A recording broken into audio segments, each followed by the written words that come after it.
అలా నేను మిస్సెస్రావు north south feeling ఇప్పుడు ఫ్లేవర్ అవుతుంది. చివరికి అద్దె ఇంటి వరకు వచ్చింది. ఎవరైనా సరే స్థానిక భాష మాట్లాడకపోతే అద్దె ఇళ్ళు ఇవ్వద్దు అని చెప్పి ఒక నిర్ణయం తీసుకుంటూ ఉన్నారు. తమిళనాడులో తాజాగా తీసుకున్నటువంటి నిర్ణయం, తమిళ్ మాట్లాడకపోతే హిందీ వాళ్ళకి అద్దెకి ఇల్లు ఇవ్వద్దు అని చెప్పి ఒక నిర్ణయం తీసుకున్నారు. సేమ్ అలాంటి నిర్ణయమే ఆంధ్రప్రదేశ్లో కానీ తెలంగాణలో కానీ తీసుకోవాలని చెప్పి డిమాండ్ చేస్తూ ఉన్నారు. ఇప్పుడు కొంతమంది తెలుగు వస్తేనే అద్దెకి ఇవ్వండి, తెలుగు రాకపోతే అద్దెకి ఇవ్వద్దు అని చెప్పి కర్ణాటక అలాగే తెలంగాణ రాష్ట్రాల్లో కాంగ్రెస్ పార్టీయే చెప్తోంది.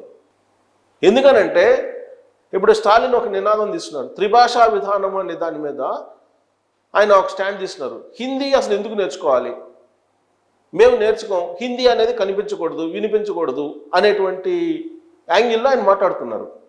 అది కాస్త సౌత్ నార్త్ ఫీలింగ్ని మరింత పెద్దది చేస్తుంది. ఇప్పుడు అద్దె ఇల్లు ఇచ్చేంత వరకు వచ్చింది. మామూలుగానే అద్దె ఇల్లు ఇవ్వడం అనేది ఇల్లీగల్. చట్ట ప్రకారం అద్దెకి ఇవ్వాలంటే కనుక నామినల్ అద్దెకే ఇవ్వాలి, దానికి రాతపూర్వకమైనటువంటి అగ్రిమెంట్లు ఉండాలి. అది ఆల్రెడీ అథారిటీస్ ఉన్నాయి, రెంటల్ అథారిటీస్ ఉన్నాయి. ఆ అథారిటీస్ సమక్షంలో మొత్తం ప్రాసెస్ జరగాలి, దాని అగ్రిమెంట్ రాయించుకోవాలి, నోటరీ చేయించుకోవాలి. బట్ ఎవరు కూడా అది పాటించట్లేదు. అద్దెకి ఇచ్చేటువంటి వాళ్ళు పాటించట్లేదు, అద్దెకి తీసుకునేటువంటి వాళ్ళు పాటించట్లేదు.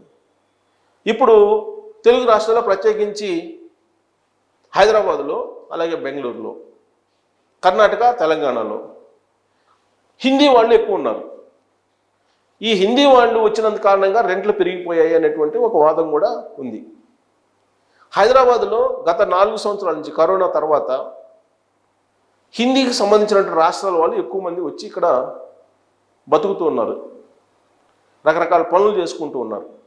దీని కారణంగా అన్ని స్థాయిల్లో పేదలు, మధ్యతరగతి అలాగే కుబేర్లు కూడా వచ్చున్నారు ఇక్కడికి. వ్యాపారవేత్తలు, పారిశ్రామికవేత్తలు కూడా వచ్చున్నారు. వాళ్ళ కారణంగా హైదరాబాద్ రియల్ ఎస్టేట్తో పాటు హైదరాబాద్ రెంటల్ వాల్యూస్ పెరిగిపోయాయి. భారతదేశంలో ఏ మెగా సిటీకి పెరగనంతగా హైదరాబాద్కి రెంటల్ వాల్యూస్ పెరిగిపోయాయి. దీని ఆసరాలు తీసుకొని స్థానికంగా ఉండేటువంటి వాళ్ళు రెంట్ ఎవరు ఎక్కిస్తే వాళ్ళకి ఇచ్చేస్తున్నారు. కనీసం వాళ్ళు ఎవరు, వాళ్ళ బ్యాక్గ్రౌండ్ ఏంటి, వాళ్ళు ఏం చేస్తున్నారు అనేది కూడా చూడలేదు. డ్రగ్స్ సరఫరా చేసే వాళ్ళకి కూడా ఇచ్చేస్తున్నారు. అలాగే ఆన్లైన్లో యాప్స్ని ప్రమోట్ చేసేటువంటి వాళ్ళకి కూడా ఇస్తున్నారు. ఇప్పుడు ఆల్రెడీ అది పెద్ద ఇష్యూ అయింది. ఇప్పుడు సజ్జనార్ గారు దాన్ని వ్యతిరేకిస్తూ ఉన్నారు. ఇది ఆన్లైన్ యాప్స్ కొన్ని ఉన్నాయి, అవి ఆన్లైన్ యాప్స్ మోసాలకు పాల్పడుతున్నాయి. ఆ మోసాలు చేసేటువంటి యాప్స్ని కనుక ప్రమోట్ చేస్తే అలాంటి వాళ్ళని శిక్షించాలనేటువంటిది సజ్జనార్ గారు ఐపీఎస్ చెప్తూ ఉన్నారు. దాని మీద ఒక పెద్ద డ్రైవ్ నడుస్తోంది.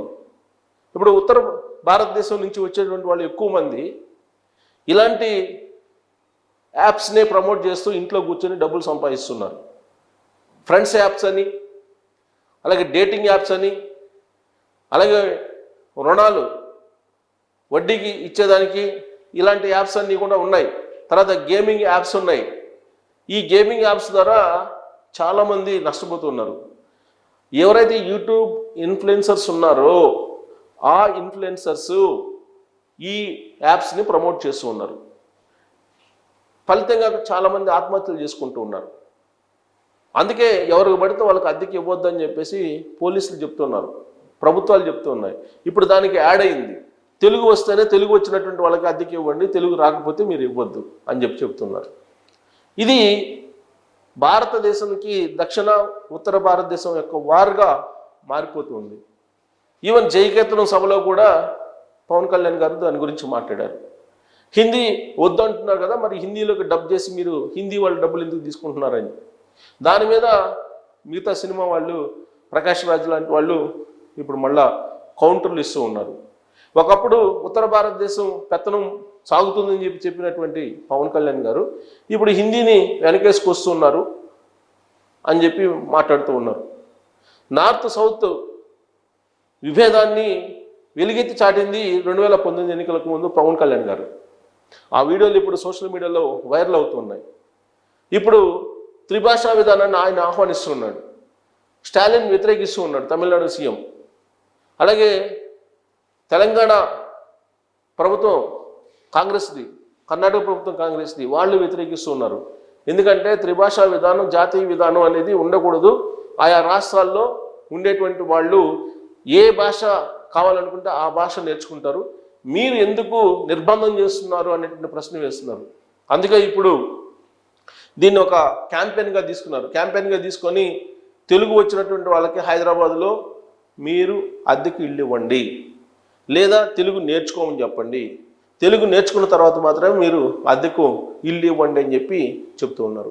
అలాగే కర్ణాటకలో కన్నడ మాట్లాడితేనే మీరు ఇల్లు ఇవ్వండి, హిందీ మాట్లాడే వాళ్ళు ఖచ్చితంగా కన్నడ నేర్చుకోవాల్సిందని చెప్పి నిబంధన పెట్టండి అని చెప్పి ఇళ్ళకి అద్దెకి ఇచ్చేటువంటి యజమానులకి చెప్తున్నారు. కాబట్టి ఓనర్లు ఎవరైతే అద్దెకి ఇచ్చేటువంటి ఓనర్లు ఉన్నారో వాళ్ళకి ఇప్పటి వరకు చట్టంలో ఉండేటువంటి నిబంధనలు పాటించట్లేదు అనేటువంటిది ఉంది. ఇప్పుడు రాబోయేటువంటి రోజుల్లో ఈ నార్త్ సౌత్ ఫీలింగ్ కూడా రాబోతుంది. ఆ విధంగా ఇచ్చినటువంటి వాళ్ళ మీద దాడులు చేసేటువంటి ప్రయత్నం కూడా జరగబోతుంది రాబోయేటువంటి రోజుల్లో అనేది ఎక్స్పెక్ట్ చేస్తున్నారు కొంతమంది. ఎందుకంటే తెలంగాణలో కాంగ్రెస్ ఉంది, కర్ణాటకలో కాంగ్రెస్ ఉంది. బీజేపీ వాళ్ళు తీసుకున్నటువంటి త్రిభాషా విధానం ఏదైతే ఉందో అది సమాజంలో అసహనాన్ని పెంచుతుంది. సమాజంలో ఉత్తర భారతదేశం, దక్షిణ భారతదేశం అనేటువంటి ఒక విభేదాన్ని తీసుకొస్తుంది. వాస్తవంగా ఢిల్లీ వెళ్తే కనుక దక్షిణ భారతీయుల మీద, దక్షిణ భారతదేశానికి సంబంధించిన ప్రజల మీద ఎంత వివక్ష ఉందో అర్థమవుతుంది. ఈ మధ్య కాలంలో కేంద్ర మంత్రి ధర్మేంద్ర ప్రధాన్ గారే అన్నారు, దక్షిణ భారతదేశానికి సంబంధించినటువంటి వాళ్ళు అనాగరికులు, ప్రత్యేకించి తమిళనాడు వాళ్ళ గురించి అనాగరికులు అని చెప్పేసి అన్నారు. దానికి ప్రతిగా తమిళనాడు మంత్రి మురగన్ చాలా సీరియస్గా రియాక్ట్ అయ్యారు. అసలు ఉత్తర భారతదేశందే కంపు కొట్టేటువంటి సంస్కృతి, ఒక భార్యకి 10 మంది భర్తలు ఉంటారు, ఒక భర్తకి 10 మంది భార్యలు ఉంటారు. కాబట్టి అంతకన్నా దౌర్భాగ్యమైనటువంటి సంస్కృతి సాంప్రదాయాలు ఏ ప్రాంతానికి ఉండదు దక్షిణ భారతదేశంలో, అది ఉత్తర భారతదేశంలో మాత్రం ఉంటుందని చెప్పి ఆయన తీవ్రమైనటువంటి కామెంట్లు కూడా చేశారు. దాని కంటిన్యూషన్లో ఇప్పుడు అద్దెకి ఇచ్చేటువంటి వాళ్ళు ఖచ్చితంగా తెలుగు వచ్చినటువంటి వాళ్ళకి ఇవ్వండి, హిందీ మాట్లాడే వాళ్ళకి అసలు ఇవ్వద్దు, హిందీ మాట్లాడే వాళ్ళని అసలు ఎంటర్టైన్ చేయొద్దు అనేటువంటి ఒక పిలుపు ఇస్తూ ఉన్నారు. దక్షిణ భారతదేశంలో ఉన్నటువంటి ప్రభుత్వాలే పిలుపు ఇస్తూ ఉన్నాయి. మరి ఈ పరిణామం రాబోయేటువంటి రోజుల్లో దక్షిణ భారతదేశం, ఉత్తర భారతదేశం అనేటువంటి ఒక విభేదాన్ని మరింతగా ఎక్కువగా అగాధం సృష్టించేటువంటి అవకాశం ఉందా అని అంటే సున్నితమైన అంశాలు, ప్రాంతం, మతం, కులం అనేవి. గతంలో మనం ప్రత్యేక తెలంగాణ ఉద్యమాన్ని చూసాం, ఏ విధంగా ఊవెత్తున ఎగిసిందో. సేమ్ ఇప్పుడు దక్షిణ భారతదేశం అనే ఒక ఉద్యమం కూడా రావడానికి ఇప్పుడు ఇంటి ఓనర్లకు ఒక ఇండికేషన్ ఇస్తున్నారు, మీరు హిందీ మాట్లాడేటువంటి వాళ్ళకి ఇళ్లను రెంట్కి ఇవ్వద్దు అని చెప్పేసి. ఇప్పటి వరకు నిబంధనలకు విరుద్ధంగా ఇళ్లను ఇస్తూ ఉన్నారు.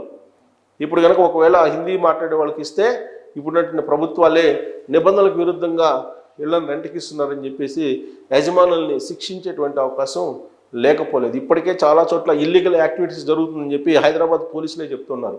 ప్రధానంగా కమ్యూనిటీ ఉండేటువంటి ప్రాంతాల్లో, ఈ కమ్యూనిటీగా ఉండేటువంటి ప్రాంతాల్లో ఎక్కువగా రకరకాల గ్యాంబ్లింగ్ వ్యవహారాలు జరుగుతున్నాయి, వ్యభిచారం జరుగుతుంది, పేకాడ జరుగుతుంది, డ్రగ్స్ అమ్ముతున్నారు, గంజాయి అమ్ముతున్నారు అనేటువంటి సమాచారం ఉంది. ఇప్పటికే చాలామంది ఇళ్ళ యజమానుల మీద కేసులు పెట్టారు, కమ్యూనిటీ వాటి అపార్ట్మెంట్స్ మీద.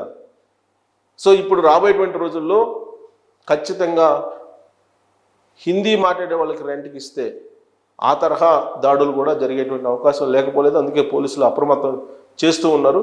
సో ఈ పరిణామం రాబోయేటువంటి రోజుల్లో నార్త్ సౌత్ అనేటువంటి ఒక వార్ని తీసుకురాబోతుందా అనే దాని మీద కామెంట్ చేయొచ్చు. Thank you.